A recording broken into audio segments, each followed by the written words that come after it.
Welcome to Tenor Tech, where I solve the problems you didn't even know you had. You first need network access. Enable the Xuv700 Wi-Fi or tether your phone hotspot. Once connected, open the infotainment apps menu and choose YouTube. You sign into your Google account to sync subscriptions and history. This makes recommendations accurate. Make sure to grant camera and microphone permissions only if you plan to use voice search. Once done, wait for thumbnails to load and use the rotary knob or touchscreen to highlight videos. This immediate access gets you into playback fast.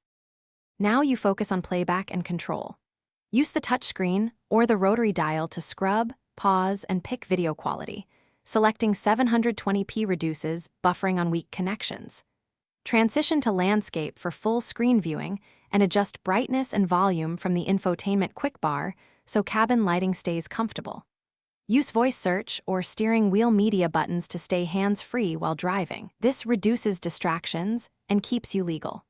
Make sure to close other apps to free memory and prevent stuttering during longer videos. Finish by aligning settings for safety. Park before watching full videos and prefer audio-only playback while driving. This keeps you compliant and focused. If you encounter buffering, lower playback quality or switch to a stronger hotspot. Changing DNS or moving the phone closer can help. If YouTube won't load, clear the app cache or reboot the infotainment system. Persistent sign-in failures may need removing and re-adding your Google account. One key troubleshooting tip: a quick system restart often resolves most playback and connectivity glitches. Thanks for watching. Subscribe to keep your life in tune.